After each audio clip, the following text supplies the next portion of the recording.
Hello and welcome. मैं साइमा खान हाजिर हूँ आपका पसंदीदा प्रोग्राम सिनेमा की दुनिया लेकर, जहां हम हर हफ्ते आपको सिनेमा जगत की अपडेट बताते हैं और साथ ही साथ फिल्मी सितारों की जिंदगी और उनके करियर से भी आपको रूबरू कराते हैं। आज के प्रोग्राम में भी आपके लिए बहुत कुछ खास है, तो चलिए फिर शुरुआत करते हैं। आज हम अपने प्रोग्राम की शुरुआत फ्रांस में आयोजित होने वाले कान फिल्म फेस्टिवल से करेंगे, जिसका इंतज़ार साल भर सिने प्रेमियों को रहता है, क्योंकि इसमें देश विदेश की बेहतरीन फिल्मों का न सिर्फ प्रदर्शन किया जाता है, बल्कि कई फिल्में इसमें कम्पिटिट करती हुई भी नजर आती हैं। इस बार कान फिल्म फेस्टिवल 14 मई से शुरू होने जा रहा है और भारत के लिए भी ये फेस्टिवल हमेशा से ही खास रहा है। और इस बार भारत के लिए खुशखबरी आई है, क्योंकि 2 फिल्में इसमें प्रदर्शन के लिए शॉर्टलिस्ट हुई हैं। कौन सी वो फिल्में हैं और किन कैटेगरीज में ये शॉर्टलिस्ट हुई हैं, आइए आपको दिखाते हैं। फ्रांस के शहर में होने वाला 10 दिवसीय कान फिल्म समारोह, जिसमें दुनिया भर की फिल्में स्क्रीनिंग के लिए पहुंचती हैं, तो वहीं कुछ का प्रीमियर किया जाता है। हालांकि सबसे ज्यादा खास इसका कंपटीशन सेक्शन होता है, जिसमें फिल्मों के बीच सबसे प्रतिष्ठित पाम डियोर अवार्ड के लिए रेस लगती है। 77वां कान फिल्म फेस्टिवल 14 मई से 25 मई तक आयोजित होने जा रहा है। भारतीयों के लिए इस बार का फेस्टिवल खास हो गया है, क्योंकि इसके सबसे प्रतिष्ठित पाम डियोर यानी कि गोल्डन पाम अवार्ड के लिए लेखक निर्देशक पायल कपाड़िया की film All We Imagine as Light को प्रतिस्पर्धा करने का मौका मिला है। ये बड़ी उपलब्धि इसीलिए भी है क्योंकि पायल की फिल्म को ऐसा मौका 30 साल बाद मिला है। All We Imagine as Light Indo French production है।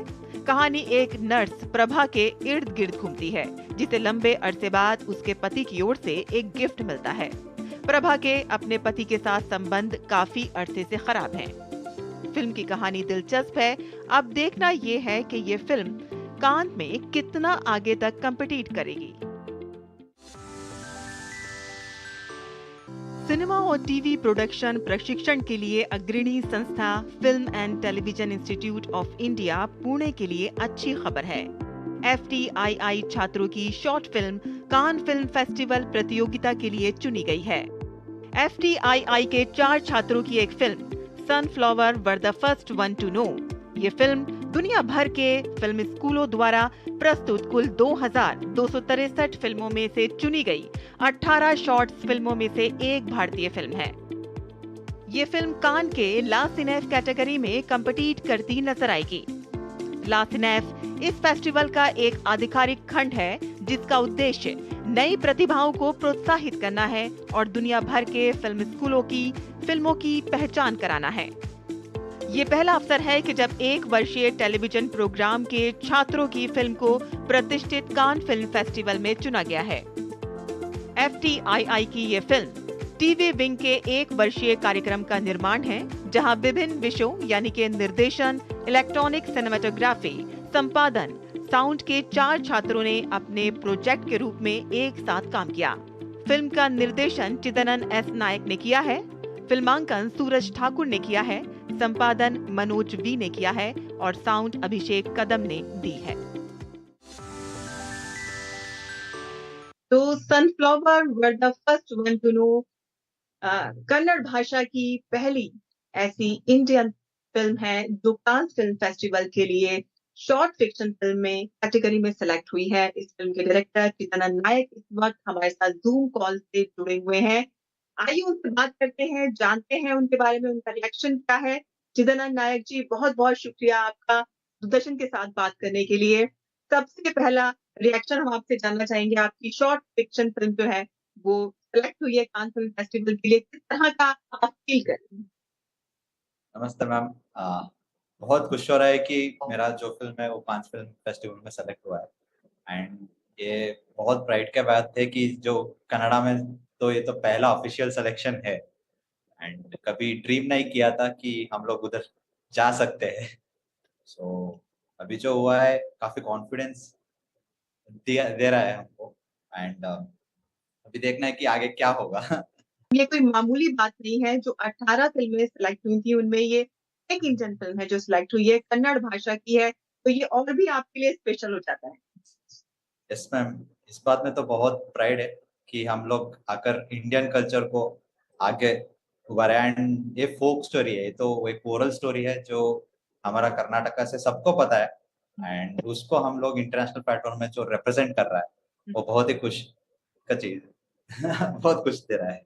आपकी जो फ़िल्म है, उस फ़िल्म की कहानी के बारे में हम थोड़ा-सा जानना चाहते हैं कि आप क्या कहना चाहते थे? क्या आपको किस चीज़ ने ऐसा टच किया जो आपने इस फ़िल्म को बनाया? यकीनन हर कोई जानना चाहता होगा कि आपकी फ़िल्म ऐसा है उसमें क्या ख़ास है जो कान फ़िल्म फेस्टिवल में चली? ओके, इस चीज में जो रेगुलर स्टोरी है वो तो नहीं है। ये स्टोरी जो मॉरल है, जो कुछ सोसाइटी को बोलते हैं, ये ऐसा स्टोरी वाला नहीं है। ये तो सिंपल से कहानी है जो लोग, छोटे बच्चे बेड टाइम में सुनते हैं। सो ऐसा कुछ कहानी जो सब लोगों के लिए है। सो जो हम लोग बहुत पुराने, हमारा दादी नानी वो हमको सुनाती थी, ऐसा स्टोरी है जो हुँ, मैं बोला हूँ, जो अभी का कल्चर में बहुत गायब हो गया है। हुँ, सो मेरा स्टोरी वो बोलता है कि लाइक मैं एक जगह पढ़ा था एक बुक में कि birds don't sing because they have questions, bird sings because they have answers. So I had a story and we had a story, it was like so alive in Karnataka. So उसको मैं सब लोगों को बताना चाहता था। जब इंस्टीट्यूट में था, मैं पूछ रहा था कि तुम लोग ये स्टोरी सुना है क्या, जो दादी मुर्गी लेकर चली जाती है सोचकर कि उस मुर्गी से दिन होती है। सो मैं किसी पे नहीं सुना था उसको। सो मैं बहुत लाइक शॉक था कि ऐसा जो पॉपुलर फोकटेल है जो कर्नाटक में सबको पता है, किसी और को पता नहीं था। सो इसलिए वो स्टोरी सब्जेक्ट चूज कर कर अभी जो कंटेम्प्रेरी के लिए है, मतलब जो ऑडियो विजुअल मीडियम है एंड जो सिनेमैटिक मीडियम है, उस पे हम लोग कैसा बोल सकते हैं। एंड जो अभी मैं बन गया नया स्टोरी टेलर उस फिल्म में, एंड नया स्टोरी, सिर्फ स्टोरी बोला हूँ उस पे। ये फ़िल्म जो है एक दादा-नानी की कहानी, है ना? जो वहाँ पे बच्चों को सुनाती हैं, दादियाँ। मतलब इसमें ये होता है कि क्या एक मुर्गी जो है, उसके बाँध देने से सुबह हो जाती है। इस तरह की कहानियाँ सुनाती हैं वो वहाँ पे? मैम, इस इधर में थोड़ा वेरिएशन है कि इधर एक दादी जो है उसका उसको काफी प्राउड है। लाइक उसको ऐसा लगता है कि मेरा मुर्गी से ही दिन हो रहा है विलेज में। अच्छा, अच्छा। सो वो उसको कोई बात नहीं कर रहा था। सो ठीक उसको वो समझती है कि लाइक मैं पूरा विलेजर्स को समझ सिखाता हूँ। सो वो हाँ, क्या करती है, मुर्गी लेकर चला जाता है कि अभी देख लो क्या करते हो तुम लोग। सो अच्छा, हमारा स्टोरी ऐसा कुछ है। हाँ, सो मैं उसको दादी का प्राइड नहीं, हुँ, दादी को कुछ रीजन था इसलिए मुर्गी लेकर चला गया, ऐसा मैं री इंटरप्रेट किया उसको हाँ। स्टोरी को। तो फिर लास्ट समझ में आ जाता है कि उनकी मुर्गी की वज़ह से सुबह नहीं होती है।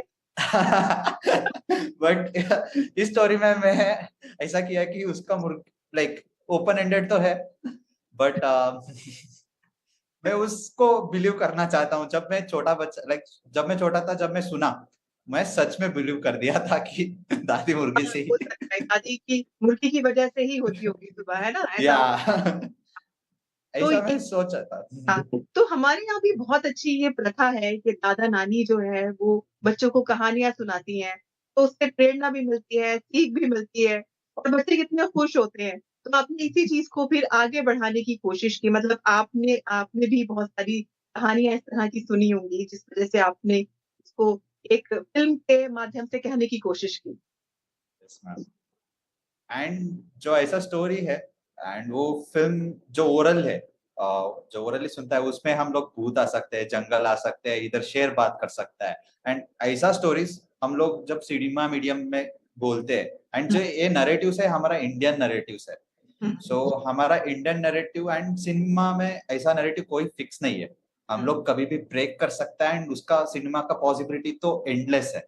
सो वो एंडलेस पॉसिबिलिटी में अपना नैरेटिव होना, हुँ। एंड जो अपना नैरेटिव वाला फिल्म जो कांच में जाना, तो बहुत खुश हो गए इस बात के। तो ये भी एक बहुत ज़्यादा चैलेंजिंग है कि सिर्फ़ 1 साल के टेलीविज़न कोर्स करके ही आपने इतनी बड़ी उपलब्धि हासिल की है, ये भी बहुत बड़ी बात है।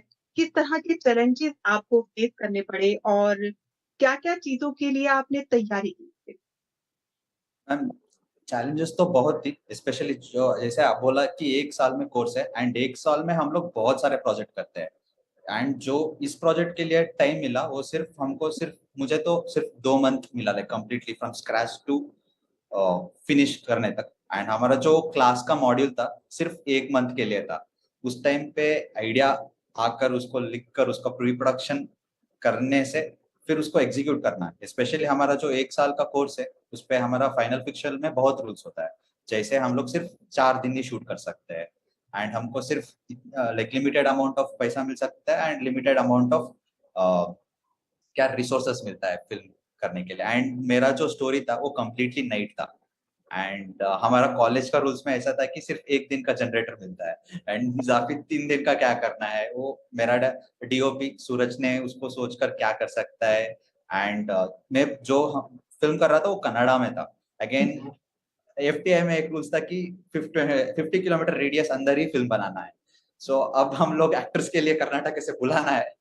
सो हर लोग एंड इधर आकर एंड जो हम लोग शूट किया वो पंचायत में है, वो अराउंड 48 किलोमीटर से एफटीआई से। एंड जियोग्राफी काफी डिफिकल्ट था क्योंकि उधर बस भी नहीं जा सकता था एंड उधर नेटवर्क भी नहीं मिलता था। एंड कंप्लीटली नाइट, सिर्फ film crew 30 members without anything in darkness हम लोग उधर शूट कर रहे थे। एंड हर दिन किसी ना किसी चैलेंजेस था हो रहा था। एंड एक दिन तो बारिश आकर कंप्लीटली स्टॉप हो गया।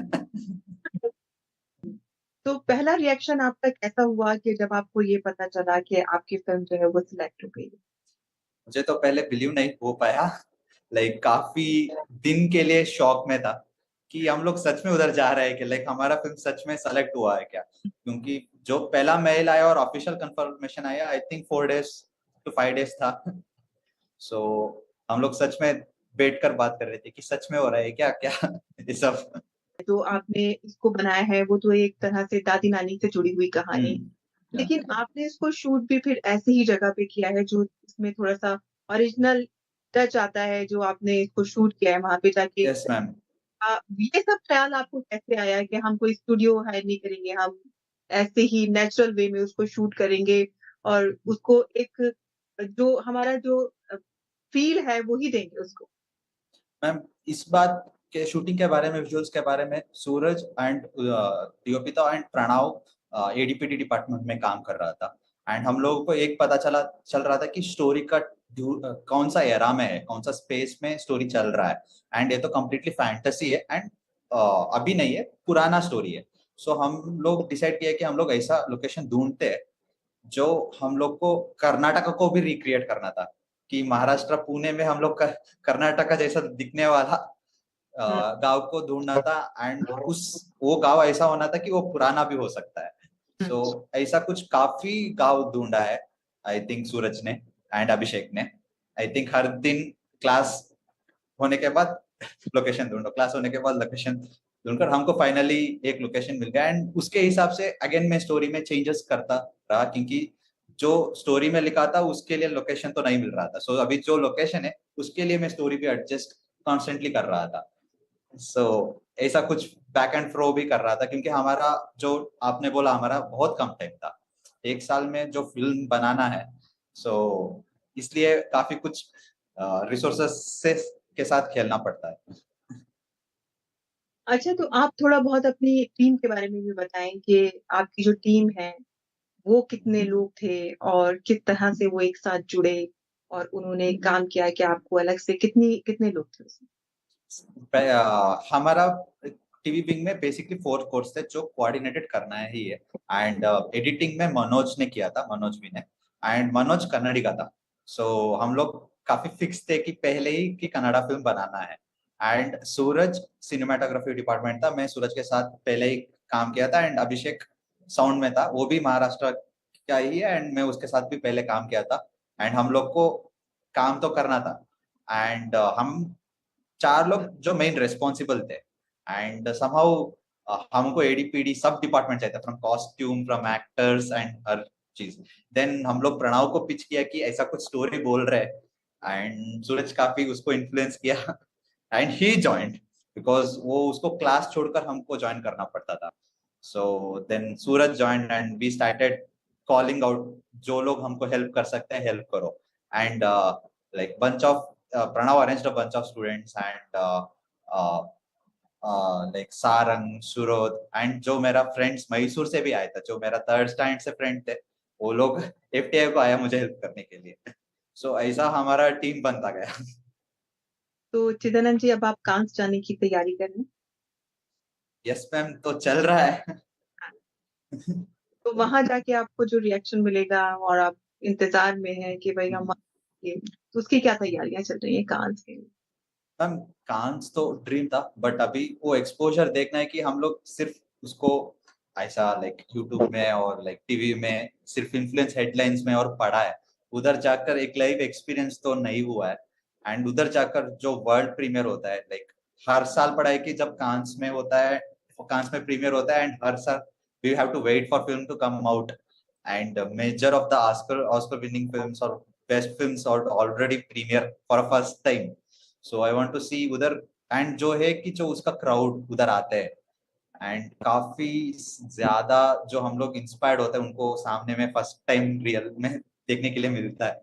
सो ये लोग काफी इंस्पिरेशन था कि लाइक 10 साल से इनको सिर्फ इनका फिल्म देख रहा हूँ। इनको पहला मौका मिला है कि वहां पर जाएंगे, एटलीस्ट या एटलीस्ट दूर से भी रियल जो अभिनेता हैं, जो एक्ट्रेसेस हैं, उनसे भी आप एकदम आमने सामने होंगे। यस, वो तो रियली है हो गया, लाइक फाइनली उनको एक बार लाइक देख लिया एटलीस्ट लाइफ में, वो तो है। तो बहुत बहुत शुभकामनाएं आपको चिदानंद जी और आपकी पूरी टीम को, कि आगे भी आप बहुत कुछ करें, और बहुत संभावनाएं हैं आपके लिए जो जुड़ी हुई है। और मेरी तरफ से एक बार और हमारी पूरी डी न्यूज की टीम की तरफ से आपको बहुत बहुत शुभकामनाएं। Ma'am thank you so much. Thank you sir. Thank you ma'am. और अब हम बात करेंगे राष्ट्रपति द्वारा दिए जाने वाले सर्वोच्च नागरिक पुरस्कार पद्म पुरस्कार की, जिसे हासिल करना हर भारतीय नागरिक के लिए गर्व की बात होती है। हाल ही में राष्ट्रपति द्वारा कई क्षेत्रों में ये सम्मान दिए गए। मनोरंजन के क्षेत्र में भी कई लोगों को ये सम्मान हासिल हुआ है। कौन है वो खुशकिस्मत लोग, आइए आपको दिखाते हैं। राजधानी दिल्ली स्थित राष्ट्रपति भवन में आयोजित एक भव्य समारोह में जब राष्ट्रपति द्वारा देश के सर्वोच्च नागरिक पुरस्कारों में से एक पद्म पुरस्कार दिए गए, तो ये क्षण देखने वालों और हासिल करने वालों के लिए यादगार बन गया। 3 श्रेणियों में दिए गए इन पुरस्कारों में सामाजिक कार्य, विज्ञान, चिकित्सा, साहित्य, शिक्षा, खेल से लेकर कई अन्य क्षेत्र शामिल रहे।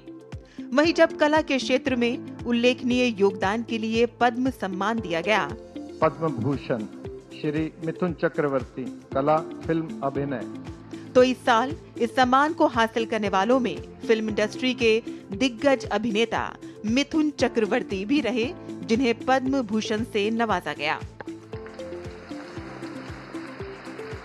16 जून 1950 में कोलकाता में जन्मे मिथुन चक्रवर्ती अभिनेता, निर्माता और राजनीतिज्ञ हैं।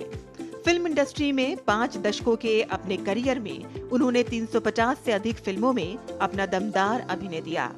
अपनी पहली ही फिल्म मृणाल सेन की मृग्या के लिए उन्होंने राष्ट्रीय फिल्म पुरस्कार हासिल किया था।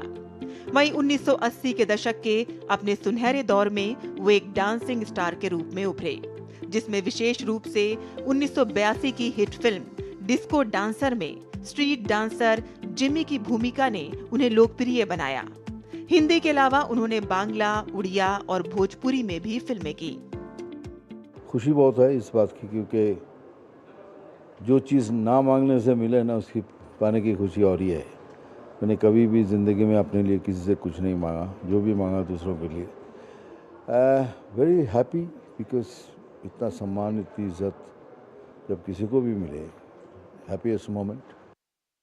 श्रीमती उषा उत्थुप, कला गायन, भारतीय सिनेमा में पॉप सिंगिंग को एक अलग मुकाम तक ले जाने वाली गायिका उषा उत्थुप को पद्म भूषण से सम्मानित किया गया।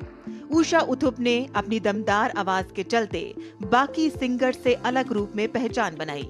उन्होंने बॉलीवुड में कई ऐसे गीत दिए जिस पर लोग आज भी झूमकर नाचने को मजबूर हो जाते हैं। उषा उत्थुप ने वर्ष 2070 में आई बॉम्बे टॉकीज फिल्म में अंग्रेजी में गीत गाया था। I was alone. I should have known you were there. Hare Rama Hare Krishna film में उषा उथुप ने आशा भोसले के साथ दम मारो दम गाया, जो बेहद लोकप्रिय हुआ। दम मारो दम, मिट जाए गम,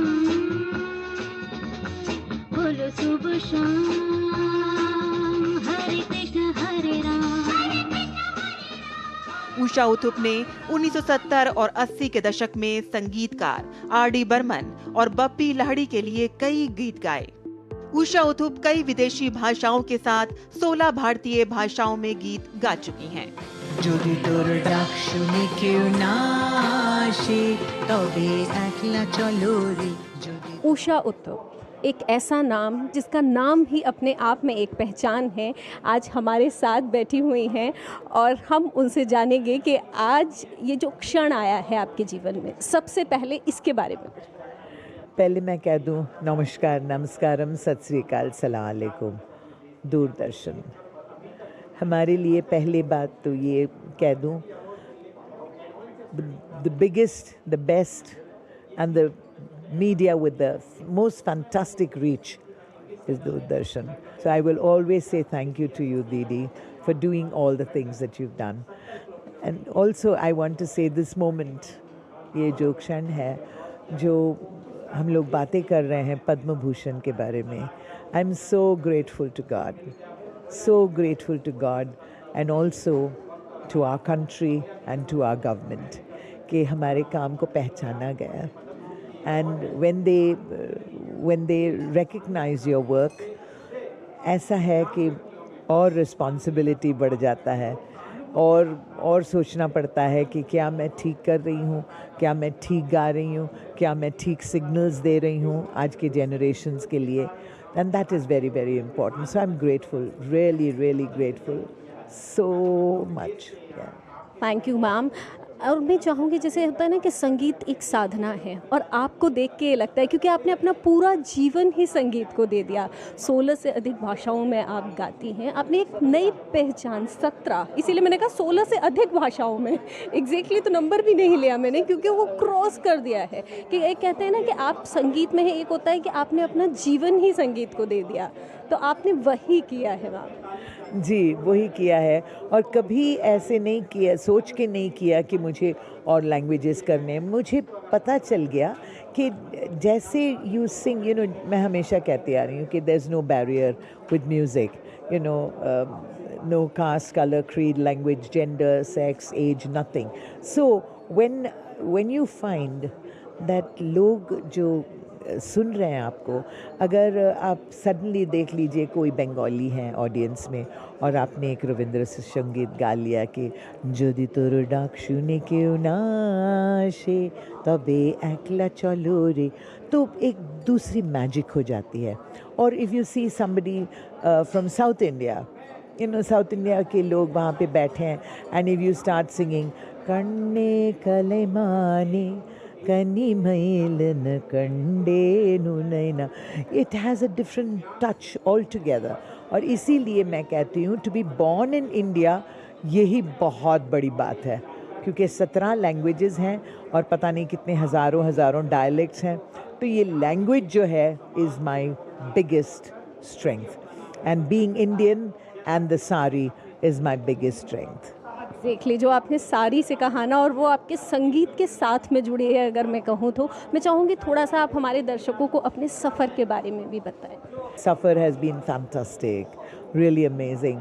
और क्या और कह सकती हूँ कि I have never talked about my problems, क्योंकि मैं हमेशा से कहती आ रही हूँ कि ये मत कहो खुदा से मेरी मुश्किलें बड़ी हैं, ये मुश्किलों से कह दो मेरा खुदा बड़ा है। So I never talk about my struggles as struggles. I always talk about them as challenges. गाने गाती हूँ, you know, I sing Kishore Kumar, I sing Mohammed Rafi, I sing everybody's songs, right?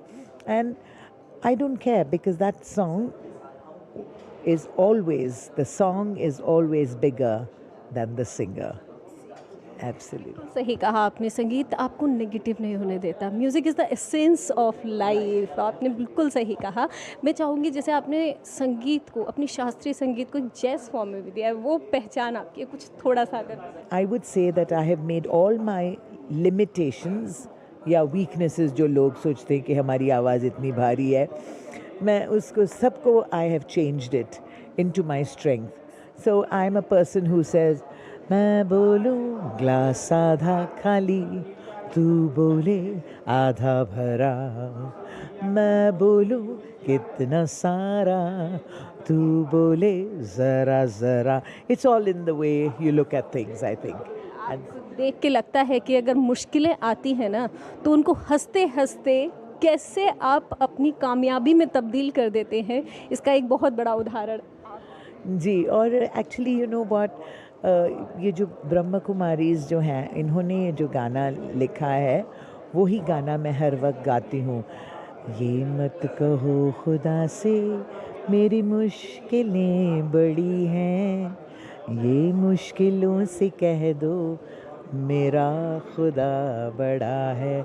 And my खुदा, my भगवान, my Jesus Christ, my everybody is you, the audience. Thank you दीदी for everything. Thank you so much ma'am DD news से बात करने के लिए। और जो हमारे दर्शक हैं ना, उनमें बहुत से लोग ऐसे होंगे जिनके आप वो प्रेरणा है। कई बार ऐसा होता है ना कि हम बहुत हताश हो रहे होते हैं, बहुत नेगेटिव हो रहे होते हैं। Please don't be negative. There is no word called negative at all. बार तय हो गया है कि Doordarshan has the biggest reach. Thank you so much ma'am, thank you so much DD news से बात करने के लिए। तो सिनेमा की दुनिया में आज के लिए बस इतना ही। अगले